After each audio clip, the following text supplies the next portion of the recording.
This is Note Taker 34 on cycles in life. Every living thing has certain cycles that it follows. When we wake up, when we go to sleep, when we have our meals.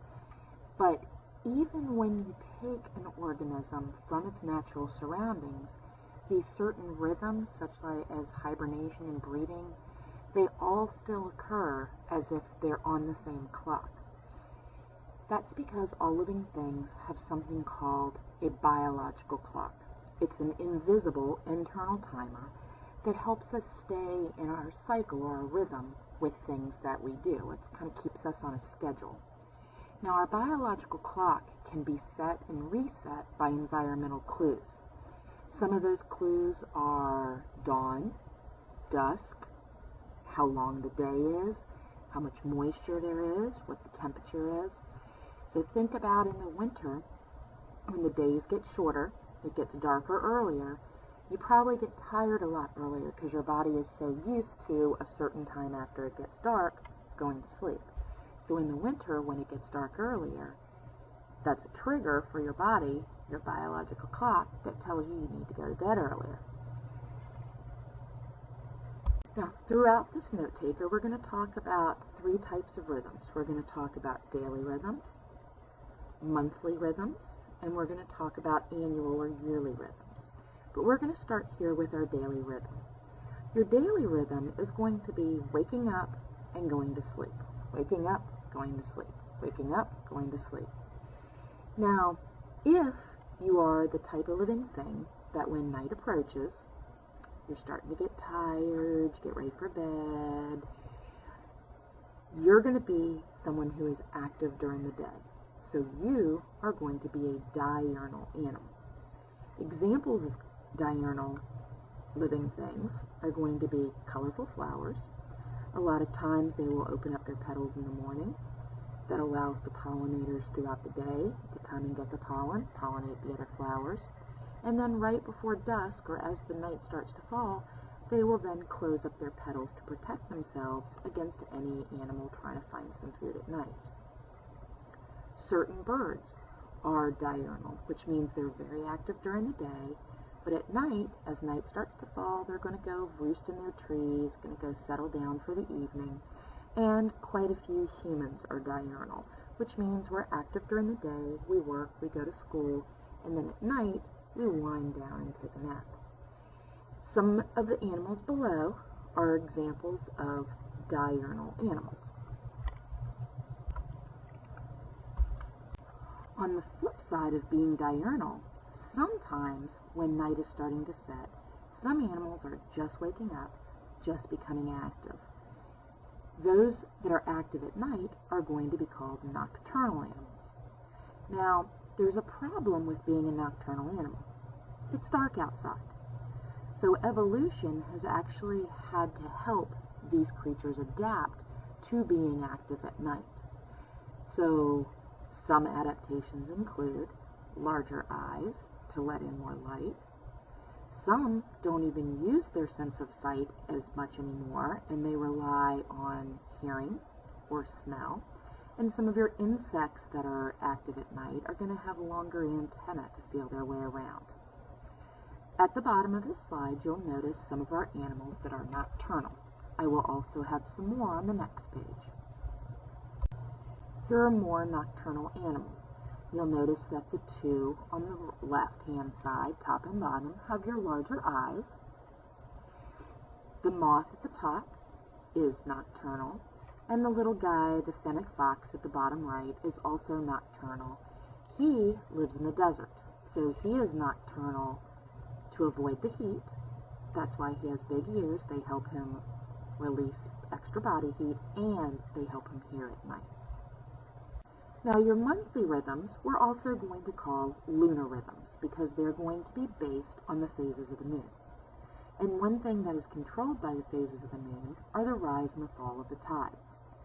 During every 24-hour day, there are 2 high tides and 2 low tides for making a total of 4. So they switch about every 6 hours. Now, in addition to the high and low tides you have every day, there's also a 2-week cycle with your tides that are also influenced by the moon. This is when you have your highest high tides or lowest low tides. For some animals, their gestation period, how long they're pregnant for, are actually linked with the moon cycles. Grunions, which are the little fish in the pictures below. Grunions lay their eggs on the nights of the highest high tides. So in spring nights, now they're going to live off the western coast, not the eastern, but what will happen is as the waves wash up the farthest they can go, these little fish will wash themselves up on shore, and you'll notice in the left picture below, the one that's half buried in the sand with her back end, that's the female. The two on top of the sand are males. The female will lay her eggs in the sand, and the males will release their sperm, which will then in turn swim down through the wet sand to fertilize the eggs.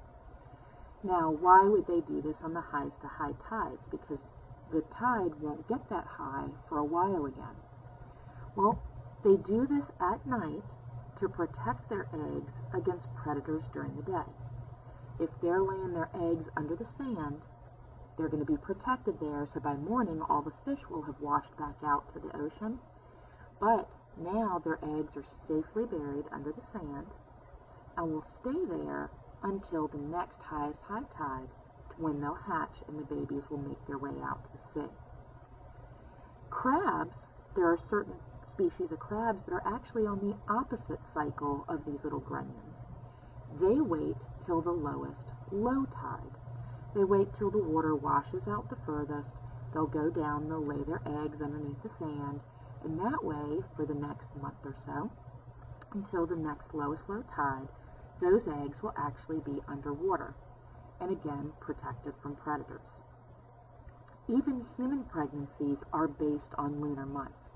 Even though by calendar you're pregnant for 9 months, if you look at the phases of the moon, you're actually pregnant for exactly 10 lunar cycles. Yearly rhythms are going to be closely associated with the seasons. In the spring, birds start to build their nests, they start to look for mates, bears awaken from their winter sleep, your trees and your flowers begin to bloom, and many of your animals are just giving birth to their young. This is so that they have summer to grow and find food and be prepared for the following fall and winter to kind of close down again. Now, not all animals are in a favorable place for winter. So sometimes animals have to find some other way to cope with the unfavorable condition. So in the winter, there are two things that animals will do. And in the summer, hot, dry conditions, there's one thing. So we're going to start with the winter ones. The first thing is they can move. This is called migrate. When you migrate, it is an annual rhythm, and animals are going to move from the place where they breed, where during the spring and summer it's really nice, it's a great place to raise their young, and they're going to move to a place that when the conditions where they started become unfavorable, too cold, not enough food, they're going to move to another area where they will have food so that they can feed and survive through the winter. Some animals that migrate, in the pictures below, on the left-hand side, we have reindeer, also called caribou. Your geese, on the other side, there are quite a few birds that will migrate. Some bat species will migrate. Whales will migrate. Salmon migrate, but salmon migrate to actually go back to the rivers where they were born to lay their eggs. And some crabs will migrate, and we'll see a video of this in class.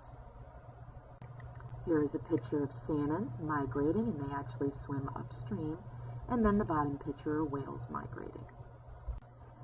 Now, sometimes you can't move to escape.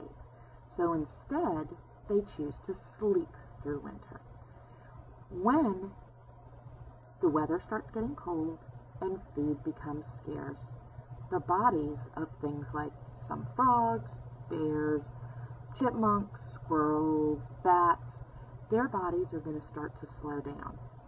And with their body slowing down, it means they don't need as much energy. So they can actually go into a sheltered place, and the slowed down state almost turns into like a little sleepy state where they won't need food, they won't need water, they'll go to sleep, and this is called hibernation. And some trees, the trees that lose their leaves in the autumn, also kind of go through a hibernation, except we call it dormancy in trees, not hibernation. Now, it's not just winter that's unfavorable. Some areas of the world, the summers are super hot and super dry, and these are not the best conditions for an animal to exist. So some animals will actually choose to kind of sleep through these hot, dry conditions. Examples, there are some frogs, some insects, and there's even a special lungfish in Africa that when conditions are unfavorable, they can actually bury themselves in the mud, and the lungfish can actually survive up to 4 years buried in this mud before he either has to wake up or the poisons that build up in his body will kill him after that point. Now, those organisms that cannot survive, they can't migrate, they can't hibernate, they can't estivate, they will die. But a lot of them will end up laying eggs, releasing spores or seeds, so that when conditions become favorable again, their young will have a chance to live. Now, it's not just rhythms we go through, but there's also changes our environment goes through. If I were magic and be able to put you in a see-through time machine and take us back, I don't know, maybe 10,000 years, you might notice that where our school presently sits, there might have been a pond. And then if I hit the speed up on the time machine and we can watch time change, what you would notice is that over time, leaves, dirt, dead animal matter starts to fill in the pond. Over time, the pond becomes shallower, the water plants get too much, and eventually your pond dries up and you have a field. Eventually that field, we have bushes start to grow, trees start to grow, and then eventually we have a forest. So having a forest where a pond once was, that's a cycle of change for our Earth. These are called ecological succession. It's when one ecosystem, one type of ecosystem, succeeds or follows another. So we may have had the pond as our first ecosystem, the field as the second ecosystem, and then the forest as the third ecosystem. Now, a lot of times, you're not going to really notice this happening around you unless you're specifically looking for it, because this happens very slowly. It's not like pond one day, field the next, forest the next day, so that by the end of the week you have 3 ecosystems in an area. This actually takes a very, very long time to happen. And if you look at the picture below, it shows a timeline moving from the left to the right, and you can see how an area of land would change over time. It's not just the plants in the area, but also your other members of your community. Remember, your community is your living part. Other animals will move in and out of that area depending on what ecosystem is there. So once you have an established ecosystem, the community that lives there is called the climax community. Once the ecosystem changes again and a new community is established, that will be a new climax community. So if we think of the climax community for the pond, it would be your fish, your water plants, frogs, water birds. But if we look at the climax community for the forest, we're not going to have any more fish, we're not going to have any more water plants. We're going to have different plants, we're now going to have squirrel and deer and animals like that making up your community. Now, as I mentioned on the last slide, this ecological succession actually takes a long time, but there are some things that can happen that can speed it up. Sometimes we get pollutants in the area or maybe too many nutrients. These can cause plants to grow out of control, and that will speed up succession. We can also slow down succession by things, natural disasters happening. A fire can burn down a forest, and then it needs to start back over as a field. Floods can also fill up a dry area and create a pond where there wasn't one. And people can affect it by farming. We can plow a field, and then we have to wait again for bushes and trees to grow up if we ever want that to be a forest area again. When natural disasters or people are involved where we plow, then natural succession or ecological succession actually becomes a cycle rather than a straight line. Because if you have a flood where there's a dry field, it's going to kind of send it back to the pond stage, and then it has to go through the changes to drive the pond again. If you have a fire burning down a forest, it's gone from a forest, once it burns down, it's gone back to the field again and needs to cycle back to the field. Back to the forest. Here are examples of things that would cause ecological succession to be a cycle rather than a straight line. The top picture shows where there's been some clear cutting, then they'll go and they'll burn down on the stumps, and they'll have to wait till the new trees and things grow back. On the top right, you have flooding that has affected this area, and then at the bottom you have something man-made, which is farming. The last thing I want to talk about on this note taker is a couple of slides ago I mentioned that sometimes too many nutrients or too many pollutants can get into your ecosystem and cause your plants to grow uncontrollably. This process is actually called eutrophication, and it is a huge factor that speeds up ecological succession. Too many nutrients enter a water source. They cause the algae to reproduce out of control. The overgrowth of your algae is going to block out the sunlight, blocking other plants, so that's going to cut down on photosynthesis. It's going to cause plants to die. As the plants start to die, as they are decomposing, it uses up the water, or the oxygen in the water, and that causes other things to die, like your fish. As they decompose, less oxygen in the water, more plants grow, and eventually your water source begins to fill with all sorts of debris, dead plant and animal matter, and eventually the water source dries up and will become a field. Now, this will happen on a natural progression, but if we put too many nutrients, like over-fertilizing our lawn, it speeds this process up.